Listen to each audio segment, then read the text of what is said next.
पुढची अपडेट नाशिकच्या येवला तालुक्यातील देवळाणेत माणुसकीला काळीमा फासणारी घटना घडली आहे। बोराडे वस्तीवर राहणाऱ्या शेतकरी दाम्पत्यावर अज्ञाताकडून ऍसिड हल्ला करण्यात आला।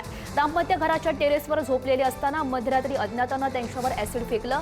हल्ल्यात दोघेही गंभीर भाजले आहेत। त्यांच्यावर येवल्यातील खासगी रुग्णालयामध्ये उपचार सुरू आहेत। या घटनेची माहिती मिळताच येवला तालुका पोलिसांनी घटनास्थळी धाव घेतली आणि गुन्हा दाखल केला। या हल्ल्यामुळे परिसरात मोठी खळबळ माजली आहे। हल्लेखोराचा शोध घेण्यासाठी विशेष पथकं ही रवाना करण्यात आली आहेत।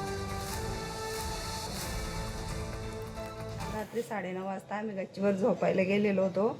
अचानक 11:30 वाजता माझ्या मिस्टरांच्या अंगावर असं औषध फेकल्यासारखं त्यांच्या डोळ्यावर पडलं आणि ते लगेच आरडून उठले का मला काहीच दिसत नाही, माझ्या अंगावर काहीतरी औषध फेकलं। मग आम्ही आरडाओरडा केला, ते माझ्या अंगावर पण पडलं। मग त्यांना मला उठुस्तवर ते माझ्या अंगावर पण पडलं। आम्ही आरडाओरडा केल्यानंतर माझी मुलं वर आले, मी दार उघडलं ना आम्ही त्यांना चौघांनी धरून खाली आणलं। तर बाकीचे आरडाओरडा केला होता, बाकीचे वस्त्यावाले बी आले, माझे देर सासरे ते त्यांनी आम्हाला गाडीत टाकून इकडे आणलं दवाखान्यात हॉस्पिटल।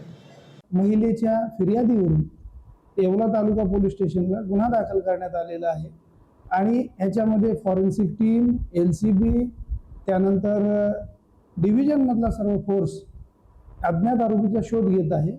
आता ते शेतकरी कुटुंब दाम्पत्य पती पत्नी येवला येथील एका खाजगी रुग्णालयामध्ये त्यांच्यावर उपचार सुरू आहेत आणि त्यांची प्रकृती जी आहे ती धोक्याबाहेर आहे। चेहरा आणि हातपाय भाजलेल्या अवस्थेत आले। चौकशी केल्यानंतर समजले की त्यांच्यावर घरी ॲसिड हमला झालेला होता।